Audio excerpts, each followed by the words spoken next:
I stood frozen, my breath caught in my throat, watching a moment I was never meant to see. He was kissing my wife's neck. It didn't feel real at first, like I had stumbled into someone else's nightmare. Elaine, my wife of 10 years, leaned into him, eyes fluttering closed, her lips curved in a smile I hadn't seen aimed at me in what felt like ages. The man was tall, confident in a way that oozed arrogance, touching her like she belonged to him.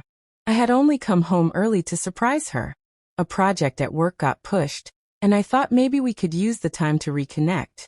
Instead, I opened the door to betrayal. Every part of me wanted to storm into the room and demand an explanation. But I didn't. Something inside me shifted. An icy, calculated feeling began to take over. I turned and quietly made my way back to my car, my fingers gripping the steering wheel so tightly my knuckles turned white. My heart didn't pound with grief.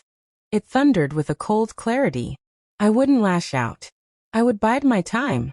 And I would make sure they paid. For the next several days, I played my part well. I acted as though I knew nothing. I smiled at Elaine, kissed her goodnight, even told her she smelled nice, her new perfume clearly chosen for him. But beneath the surface, I was anything but calm. I started watching closely. While she showered one night, I went through her phone. I had known her passcode for years. It didn't take long to find what I was looking for. Conversations between her and someone saved under the name Emily told the entire story.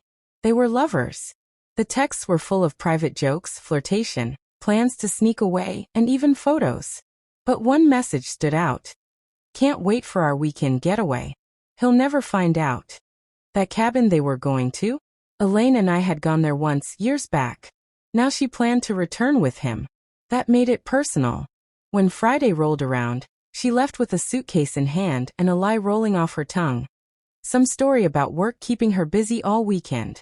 I watched her drive off, pretending to head my own way. But my destination was the same as hers, just a little ahead of schedule. By the time they arrived at the secluded cabin, I had already arrived and hidden myself in the surrounding woods. I spent the day preparing, setting everything in motion. The cabin's remoteness worked in my favor. No neighbors. No interruptions. That night, they settled in, completely unaware.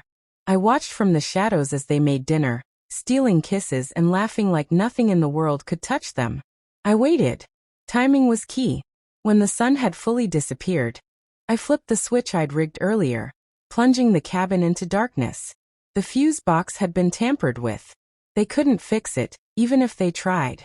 I listened as panic crept in. They fumbled around for flashlights, calling out to each other. Then I began to stir the atmosphere, rustling sounds in the trees, quiet taps on the walls, a subtle knock on the back door. Fear spread fast. His voice, once full of cocky charm, now shook with unease. Elaine clung to him, her nerves betraying her earlier boldness. Finally, I stepped through the front door, slamming it open. The beam from my flashlight caught their faces. "Evening," I said, my voice smooth but cold. "Hope I'm not interrupting anything." Elaine's face went ghostly pale. "Elliot? What are you doing here?" "Oh, I just thought I'd visit this charming little cabin. Brings back memories." My tone was casual, but every word dripped with venom. I turned to her companion, who stood stiff, gripping the nearest object he could find for protection, a fireplace poker. "And you must be Emily." His mouth didn't move. He looked ready to bolt. "Relax," I said, stepping forward. "I'm not here to cause a scene. Not the kind you think, anyway." I placed a folder down on the table in front of them. "Inside, you'll find every text, every photo, every email. I've already sent copies to your office, Elaine. Your boss might find it an interesting read." She gasped, her hand flying to her mouth. "You wouldn't." "Oh, I already did," I said, flashing a smile sharp enough to cut glass. Then I turned to the man beside her. "I looked into you too.